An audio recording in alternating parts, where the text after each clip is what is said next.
Hello there and welcome. I'm Ole Brugger, and if you're new here, I really hope I'll earn your subscription today. This is a special video. I brought my friend here, Christian. Hello. I've known him for almost 30 years and we have been friends for as long as we've known each other. Actually, the first day we met, we just clicked. Yeah. And he brought this huge box, Heroes of Might and Magic 3. And this is the board game and it's very, very nice. I'm looking forward to see what's inside this box. So we better get started.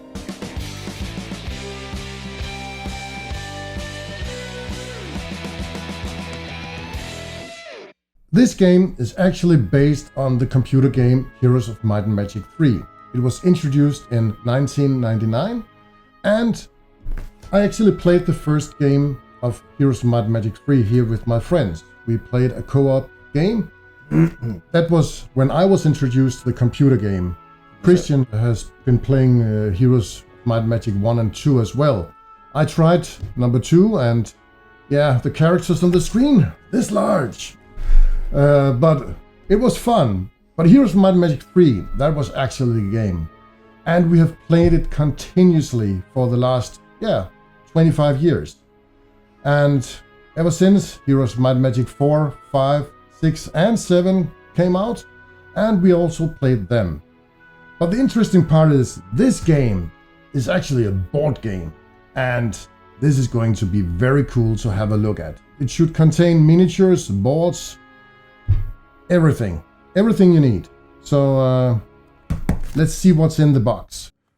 Christian bought this in a Kickstarter. He got the full package with all the stretch goals, and one of the first things we were met by was this awesome book with illustrations from the game. And for the rest, we had a huge box inside the box. It was quite heavy and I can't wait to see what's inside here because there must be a lot of stuff since it's so heavy. Damn, it's a heavy box. Yeah.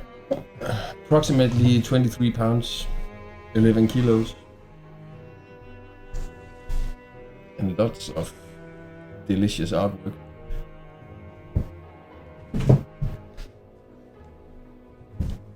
Tokens. A lot of tokens. So as you can see, I invested in the big box, the next biggest project. And this was a Kickstarter, right? Yeah, this was a Kickstarter, yeah. You should be able to buy the game on Archon's website, and if you're lucky you can pre-order it at your local board game shop. Cool. And a lot of custom artwork. Pretty nice. I really love the art book. Yeah, there's a guide over what's in the trays in the game so that every mini can find its right place again. Ooh. After we painted it. That's pretty neat. And then what I thought was the worst thing, a lot of manuals. Whoa. Is that for each faction? Yeah, it's basically for each faction or each expansion. So I have everything that was possible to buy. Then there's some player aids to help the players. It's like a cheat sheet? Yeah, cheat sheet to help you through the turn-based process. Yes. What you're supposed to go through, and also if you're using the Battlefield expansion, which is in here as well, special instructions for that as well. If you're playing that without the rest of the game. Ooh.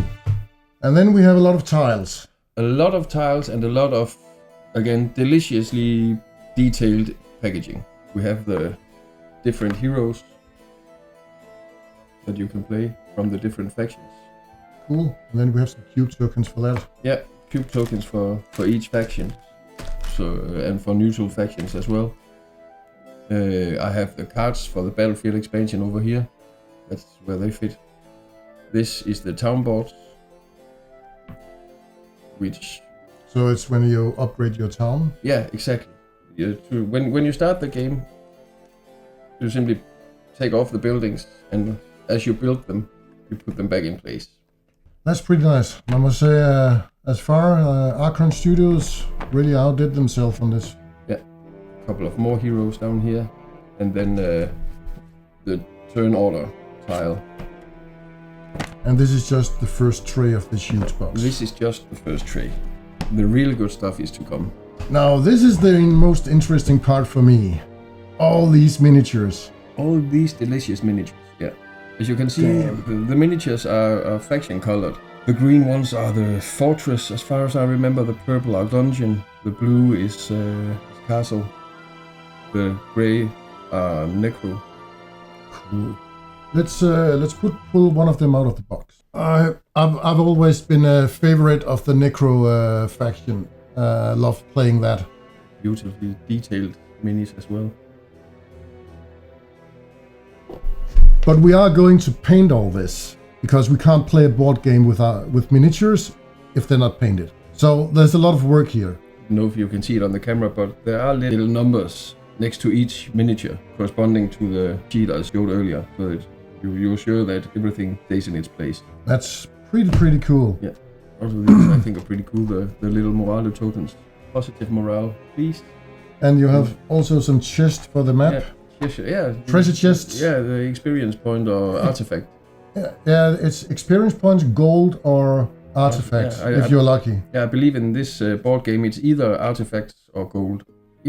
That's true. Yes, XP as well. Yeah, XP as well, yeah. And then we have some crystals. Yeah. This leech is insanely detailed as well with his chainmail and stuff. I love my leeches. You can't have enough of these. No. We always need some leeches. And you can see on that mini as the base is quite detailed as well. There's some bones in here. Yeah. Nice. So the rest of this box is just miniatures? Miniatures and battle maps and stuff, yeah. Well, let's have a look at the next layer. And all the cards. So all the expansions also fits in this box? Yes, in one big box. Cool. So if you buy everything at the same time with expansions, you will get this huge box with everything inside. Yeah, exactly. The only thing I cheated with is I have done sleeving on all the cards. Yeah, that's a good idea because if you have some greasy fingers... Yeah. Ooh, Bloodlust. Just a random card. Yeah. We have the Marksman. And on the other side there's the upgraded version. Oh, so you just flip the card over when you upgrade. Can see it's the... it has some holographic borders. That's pretty neat. Halberdiers. There's been a lot of detailing going into designing this game. Yeah. A big shout out to Archon for doing a very, very good job. And then the creature with the name you love the most. I refuse to pronounce this. Can you please do it for me? Because I always fuck it up. It's not that difficult. They're called troglodytes. Troglodytes. Hey, I did it the first time. Oh my god. What? Should we try another one? Harpies? Supercalifragilisticexpialidocious. No. And these are the dice we use in the game. The battle dice and the resource die. And when you go to one of the chests, this is the die you roll there. Oh, so I guess this is XP. Yeah. And this resource. is resource, and then you have artifact. XP. Yeah, I think this is artifact. Yeah. And double up on the resources. Yeah, exactly. This is where the town board comes into play again, where you can keep track of all your resources. So each round you get the right amount of resources, and you can see: have I built? Have I bought? Have I gotten a spell? Plus, there's some different things each faction has going for it that are different for each faction. So you have to read and understand each faction. Cool. This is the standard battle board. Okay. When you play the game and engage battle, your units go on one side of the board and your opponents go on the other side of the board. So the size of these actually is more similar to Heroes 1 and 2. Yeah, exactly. Yeah. It's a simplified version of battle. It's the fastest way to do battle in the game. Yeah. So this is without miniatures, so you can actually play it without the miniatures. Yeah. These are the most simple rules to do battle, but there's another board, and I believe that's what we will use the most. Okay. Because then you can solve the battles faster. Yeah, with this board. Yeah. Yeah, exactly. So it's more like a quick combat. Yeah. Quick combat was introduced in, I think it was Heroes 5. Yeah, the computer will just calculate who win. Yeah, and how much did you lose. Yeah, there's also some kind of quick combat in the board game, but that's a whole different concept. There's a lot of rules to know. It's not that difficult once you played it once or twice. And this is a little special card that came with this box and this box only. The big box, Behemoth. But wait, there's some text. Stay tuned for more news about Erathia. And then there's a QR code you can scan. And when you scan that QR code, you come to a website that shows you that, blimey, they have another faction coming. It's a teaser. Nice. It's a nice way to introduce a teaser, I think. And Behemoth are nasty. If it's on your side, it's good. If it's on the other side and the enemy, no way. You just want to get out of there. I'm looking forward to seeing that faction. And then there's this bad boy. Yeah, the hex board. The hex board. It's huge. Believe me. 60 by 90, as far as I remember. That's a huge battle board. Maybe if we put it down here. It might fit. And you have this scatter terrain. Oh, the scatter terrain. Yeah. And there, this is actually the same types of scatter terrain that we have in the computer game. Exactly. So you can just randomize this on everything. Yeah. And this is impossible. You can't. Can you even fly over this wall? Yeah, you can fly over it, but you can't. You can't walk across. Yeah, so flying units can cross this. Yeah, and these are your firewall indicators. Oh. One of your favorite spells. My favorite. So you just say it's from here to here, and then it. Yeah. Those who know, and those who don't know, here's some bonus info. Heroes of Might Magic is also a game about great strategy and tactics and stuff. And sometimes you might have to battle a city or a town, and there are some special tiles for that as well. So that's the backside of all these? Of some of them, yeah.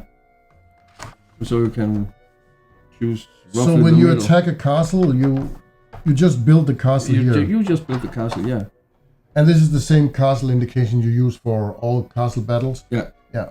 To simplify. Yeah, to simplify stuff. What about castle defenses? Do you have a tower or something? You have a tower, and also the walls have some defense that you have to break you down. have to before. break the wall. Yeah. It has some health points or something. Yeah.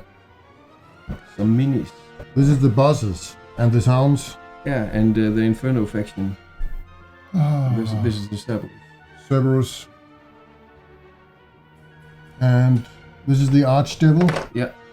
The Archdevil, it's upgraded from the ordinary devil. And then you have the Archdevil. That's the upgrade. And this is our little friend, the peasant.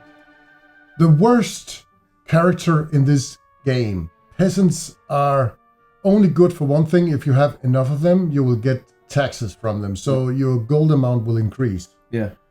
But that's what they're only used for, because they have about, is it 1 hit point or something? Yeah, something like that. Yeah, they will just die. But you get maybe 300 of them in a stack, and that's 300 hit points. So there you have the Picker's Eye. And this is from the Castle faction? Rampart, I think it is. Rampart, yeah, that's Rampart. It's also green. Yeah. And it matches all the castles we have down here. Exactly. So here is the Rampart Castle. That's also a very good faction. I think this is the first faction you start with in the campaign for the computer game. I can't remember. That might be right. But you have the castles for all the factions that came with this game. There's the Tear of Asher artifact. And I really like they made this as an object, a physical object. So if you can claim it or find it or anything, you will have the most powerful castle in the game. A lot of these minis were part of the stretch goal on Kickstarter. And the first dragon, promise there's more to come, but the first dragon, the fairy dragon. Ain't it cute? This is actually a cute dragon. I painted a larger version of it for Dungeons and Dragons, and but don't be fooled. She's a stupid little beast. Yeah. Diamond Golem. That's gonna be a tough one to paint. Yeah. I hoped it was a transparent resin or something they used for this, but it's color coded as all the rest of the neutral. Yeah. We have a black dragon here, one of the dungeon faction's elite creatures. Yeah. And I really like the size of it, and they take up multiple spaces on the battle map as well. There's a lot of details here that need to be painted. And remember, we don't play games with unpainted miniatures. That's the new house rule here. Yeah. I like that rule. The only thing that I have noticed that might be a little bit difficult and might look like a mistake from the factory is that this manticore doesn't have a face. See if you can find the face. Once you see it, you can't unsee it, but it's difficult to find. Okay, this is a weird creature. Now I can see it. There's the nose.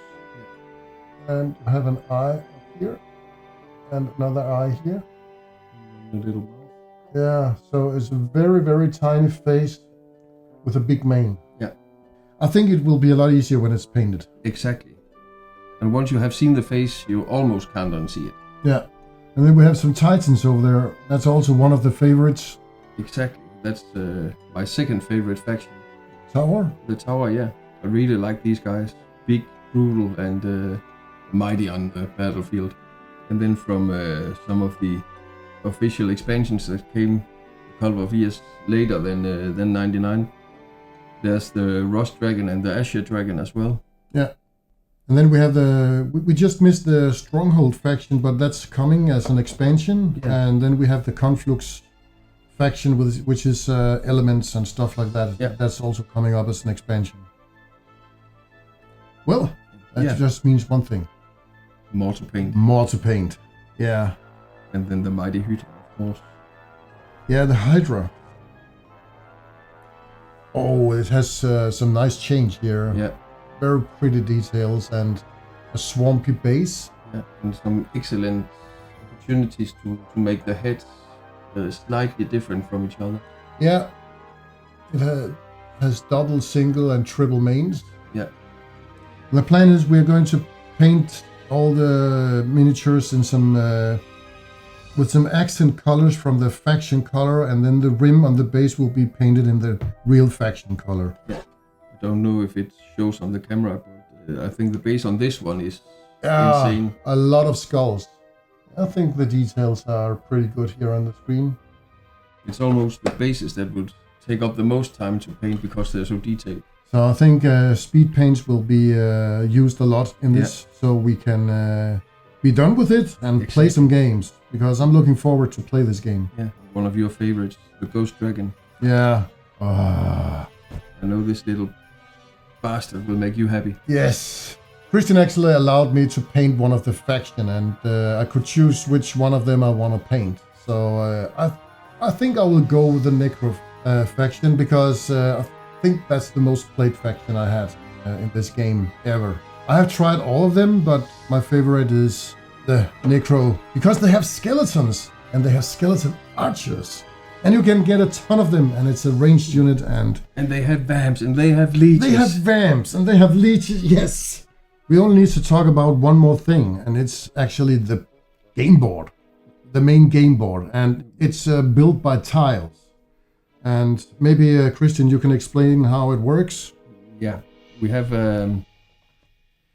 all these different tiles with different Roman numerals on the back. The ones that have the Roman numeral 1 are the starting tile for each faction. In this case, it's the castle faction. And then there's tiles that have the numeral 2 and 3. That tells you that if you have to do a battle against a neutral unit, then it will be a level 2 or 3 level battle you have to encounter. Yeah, and so on and so forth with the 4 and 5. So if we pick a 4 and 5 here, we have there's actually both. There's a level 5 and a level 4 creature you need to fight here. Exactly. And we have the obelisk. Also an important part of the Heroes of Might and Magic game. The obelisks, when you have found all the obelisks in the game, you will get revealed where you can find the Tear of Asher. Yeah. Now I'll just pick this one. This is the most difficult 6 and 7 level battles. Okay, so that's only neutral creatures, right? Yeah. Also, because factions have maximum level 5. Yeah. So level 6 and 7? What is the level 7 creature? The level 7 creature, that is explained on the back of one of the manuals, what you have to pick creatures. Okay. Typically... so it's like Storm Titan? Or? Yeah, something like that. Yeah. Like any game that you can play it in Gold Dragon. Yeah, in different modes. So you can play it in easy mode or advanced or difficult. So you can just, if you want a more simple game, you can just leave those outside the game. Yeah, but if the scenario you have chosen from one of the campaigns requires the tile, then of course you have to use it. But the battles are going to be of varying difficulty depending on which difficulty you choose to play the game. Okay, here it's actually revealed with the Tear of Asher. Yeah. I can see here. And it's a level 7 creature you need to fight to get to it. Yeah. Nice. So it might be you have to, from the neutral stacks, you have to take 2 silver and 2 gold tier units. Go for the more easy tiles. Yeah. You have a level 2 creature here and a level 3 creature here. Yeah. And this is impenetrable. Impenetrable. I can't say that. Yeah, he said it. Troglodytes. No! The artwork is very true to the video game. And one final thing we forgot to talk about is actually the heroes. We can't have a Heroes of Might and Magic game without heroes. So we have all the faction heroes, and we can have 2 heroes. Heroes? We can have 2 heroes. Hirai? Of each faction. But let's have a look at a couple of them. This one is the magic hero, as far as I remember, from the Tower faction. Again, nicely detailed, and a very nice banner to indicate that this is the Tower faction with the faction color on the banner, and also on the rim of the base. I would like. This is the second hero. For those who know the Heroes of Might Magic games, they will instantly recognize that this is Solmir, the genie hero. Yeah. That specializes in lightning bolt. Okay, I'll say a special thank you to my friend Christian here to bring over this game so we could have a look at it, and I just can't wait to get started with painting all these. We gotta be patient, because painting about 85 miniatures, it takes time. I will paint one faction, but Christian has a lot of work ahead of him. I will leave a link in the description below where you can pick up this game, or at least go to their webpage and see if it's something for you. And if you just want to try it, it's a bit cheaper to buy on Good Old Games or Steam. You can buy the Heroes of Might and Magic 3 game and try it there for yourself. Make sure you buy the complete edition. Yeah, because then you will get all the expansions. Thank you so much for watching this to the end. I really appreciate you all being here, and thank you to Christian again. Welcome. If you already haven't done it, please subscribe. We will come with another video in maybe the fall when all this is painted, and we will do a playtest of this game. So, thank you. Goodbye for now.